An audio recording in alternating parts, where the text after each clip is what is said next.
Assalamualaikum warahmatullahi wabarakatuh. Bismillahirrahmanirrahim. Alhamdulillahirabbil alamin. Wassalatu wassalamu ala asrofil anbiya'i wal mursalin wa ala alihi washabbihi ajmain, amma ba'du. Yang kami sayangi dan yang kami cintai, seluruh kelas 11 SMK Maridua Gombong. Pada kesempatan ini kita kembali lagi pada format video ini. Perlu kami sampaikan, kita lanjutkan pada pembahasan berikutnya. Kita melanjutkan pada pokok tentang pengurusan jenazah. Nah, bahwa setiap manusia itu pasti akan mengalami kematian, sebagaimana dalam Quran surat Ali Imran ayat 185, bahwa Bismillahirrahmanirrahim, kullu nafsin dha'iqatul maut. Tiap-tiap yang bernyawa pasti akan merasakan kematian. Nah, kematian itu akan menimpa diri kita semuanya. Saya, Anda, dan kita semuanya pasti akan merasakan. Jangan berbicara bahwa yang mati itu yang lebih tua dulu. Tidak banyak hal dalam kehidupan ini, baik tua maupun muda maupun masih kecil, itu merasakan kematian. Karena kematian merupakan salah satu rahasia Allah, dan itu sudah takdir Allah. Jadi kematian ini bisa menimpa siapa saja, baik muslim maupun non muslim. Kematian akan datang, baik Anda percaya maupun Anda tidak percaya, kematian pasti akan datang. Yang tidak percaya dengan kematian itu juga pasti akan mati. Yang percaya dengan kematian juga itu pasti akan mati. Nah, dalam kematian ini mengandung sebuah pelajaran untuk kita. Bagaimana kita mempersiapkan kematian dengan baik sebelum berjumpa dengan Allah Subhanahu wa taala.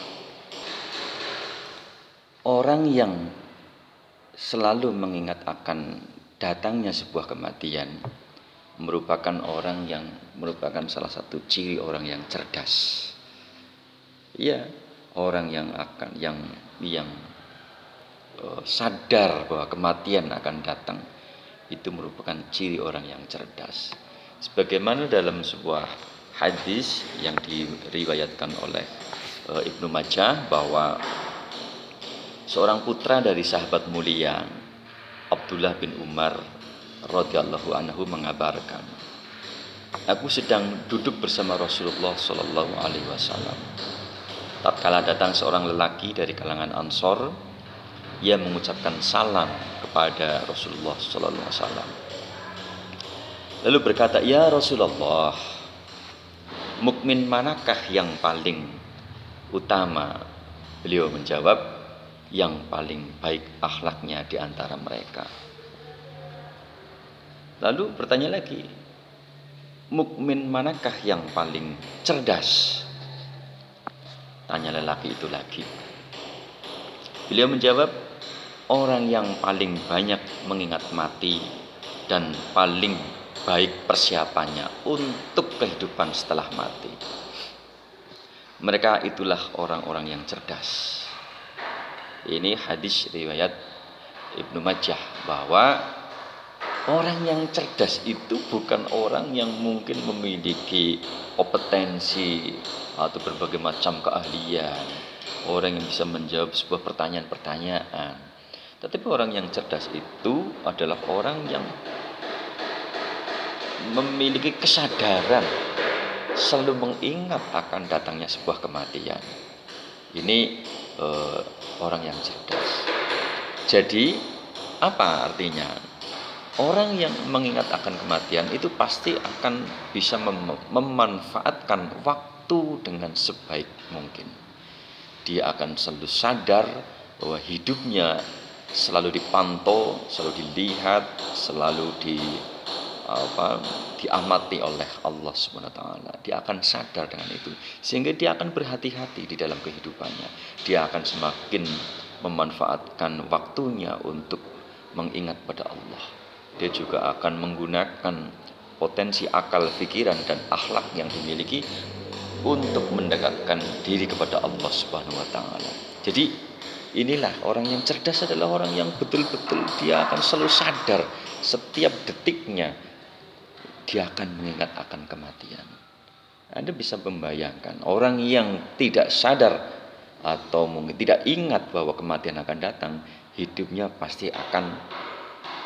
akan tidak terkontrol. Seorang remaja dia akan naik motor dengan ugal-ugalan karena dia tidak ingat akan mati. Seorang remaja atau mungkin ada orang yang hidupnya tanpa kontrol, berlebihan, dia mengumbar nafsu angkara murka, dia mengumbar keangkara murkaan di dunia. Dia tidak sadar bahwa kematian sebenarnya dia akan menghampiri dirinya. Tapi beda dengan orang yang sadar akan kematian, dia pasti akan berhati-hati di dalam kehidupan. Tutur kata, ucapan, perbuatan, dia akan semakin bisa menyadari hal itu semuanya. Maka banyak pelajaran yang luar biasa untuk selalu ingat akan kematian, karena ini berdampak positif untuk kehidupan seseorang. Ada salah satu cara agar setiap manusia itu akan selalu ingat dengan datangnya sebuah kematian. Apa?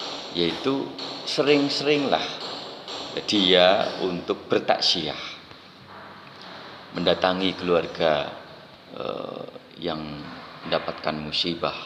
Jadi itu salah satu cara untuk mengingat sebuah kematian. Bertaksiah pada yang mati, terus juga bagaimana juga dia ikut mengurus jenazah, dari mulai memandikan, mengkafani, mensolati, sampai menguburkan.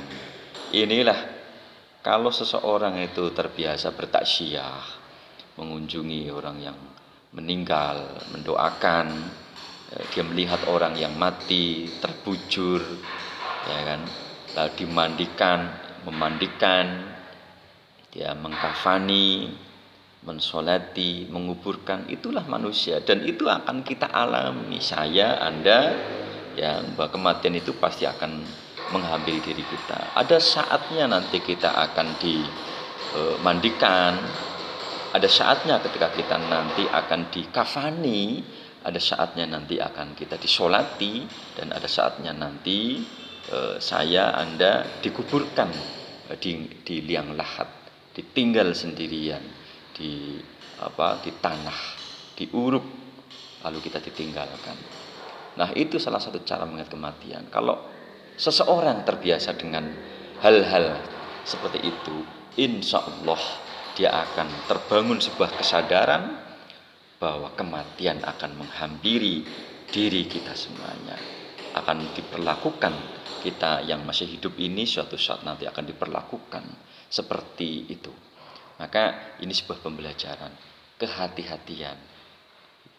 Hidup ketika mengingat mati pasti akan penuh dengan sifat kehati-hatian di dalam perbuatan, di dalam berakhlak, berhubungan dengan manusia yang lain, atau berhubungan dengan siapa saja, dengan Allah Subhanahu wa taala, dengan manusia, dengan alam, dengan makhluk-makhluk Allah Subhanahu wa taala.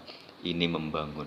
Inilah, maka kenapa orang yang hati-hati itu identik dengan orang yang cerdas. Orang yang mengingat mati adalah identik orang yang cerdas, karena hidupnya akan terarah, karena hidupnya akan terkontrol. Sehingga orang yang cerdas, ciri-cirinya adalah orang yang terkontrol dalam kehidupan, ucapan, perbuatan, dalam pergaulan dia akan terkontrol, terarah sesuai dengan tuntunan-tuntunan Allah, dari Allah Subhanahu wa taala, tuntunan yang sudah dicontohkan oleh Nabi Muhammad sallallahu alaihi wasallam. Mari kita lanjutkan pada pembahasan inti, yaitu kewajiban umat Islam terhadap jenazah. Kewajiban umat Islam terhadap jenazah itu pertama, pejamkanlah matanya dan mohonkanlah ampunan kepada Allah Subhanahu wa taala atas dosa dan kesalahannya. Yang kedua, tutuplah seluruh badannya dengan kain sebagai penghormatan dan agar tidak kelihatan auratnya. Ketiga, tempatkanlah di tempat yang aman dari jangkauan binatang. Sedangkan yang keempat, bagi keluarga dan sahabat-sahabat dekatnya tidak dilarang mencium si mayat. Jadi ini ketika orang mati, kewajibannya kita adalah itu, bisa yaitu menutup, pejamkanlah matanya apabila belum terpejam, tutup auratnya dengan mungkin jarit atau kain, tempatkan di tempat yang jauh dari jangkauan binatang, dan bagi keluarganya, sahabat dekatnya itu bisa memuliakan dari si mayat itu. Berikutnya yaitu memandikan jenazah. Syarat-syarat wajib memandikan jenazah. Yang pertama, jenazah itu orang Islam. Dia wajib untuk dimandikan.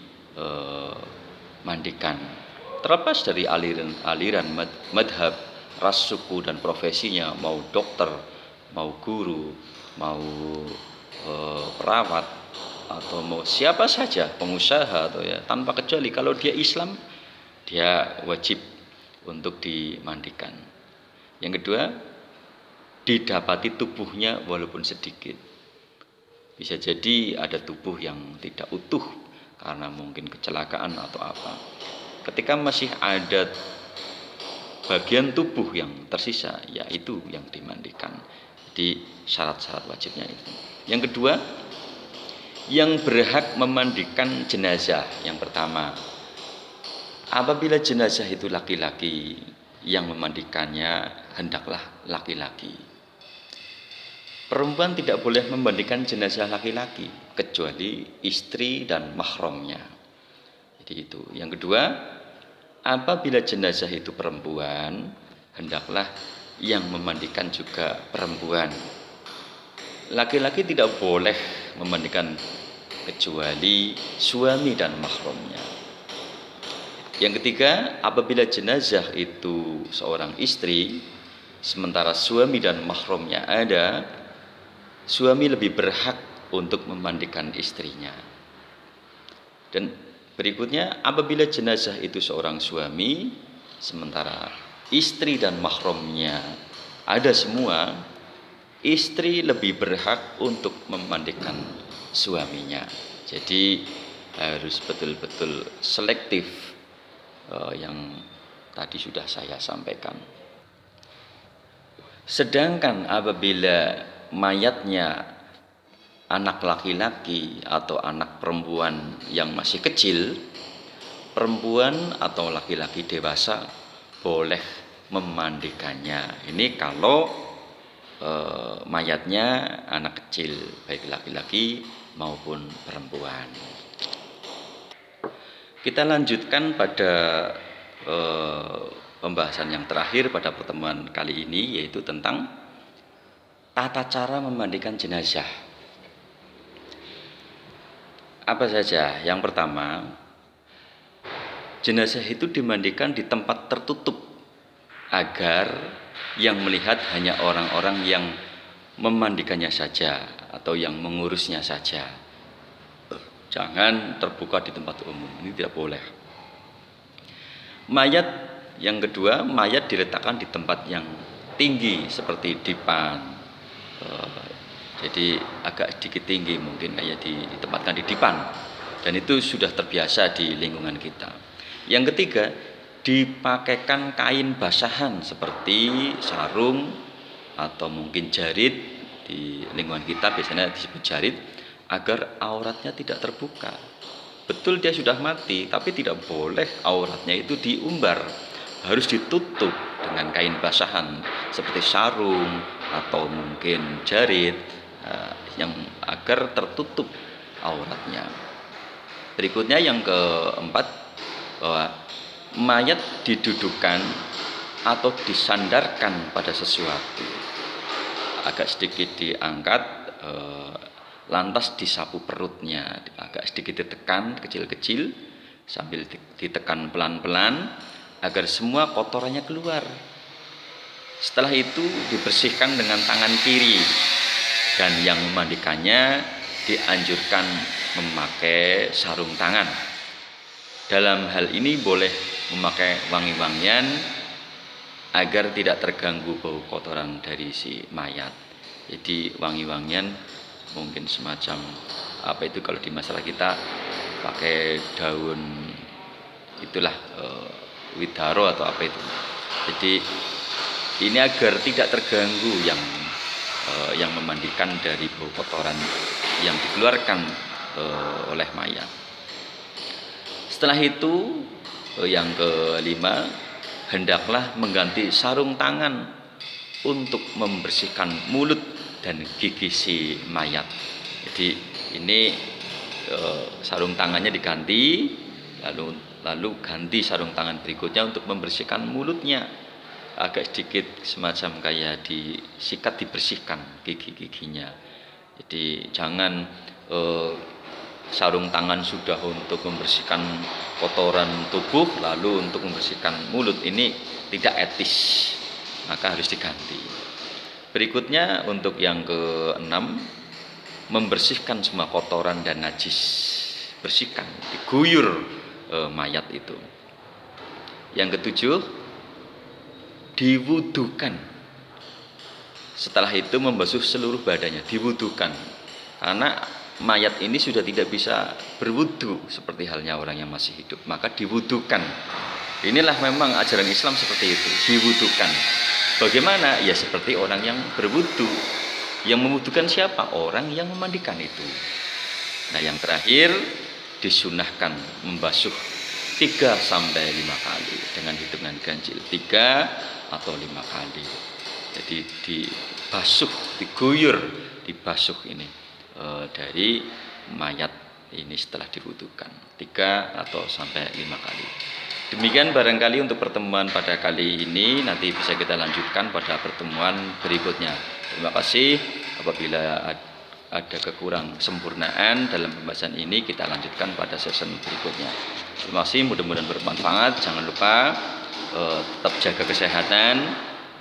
Salam juga untuk seluruh siswa-siswi SMK Merdu Gombong, pada keluarga Anda. Mudah-mudahan kita terjaga dari bencana COVID-19. Wallahumma fiq ila aqwamit thoriq. Wassalamualaikum warahmatullahi wabarakatuh.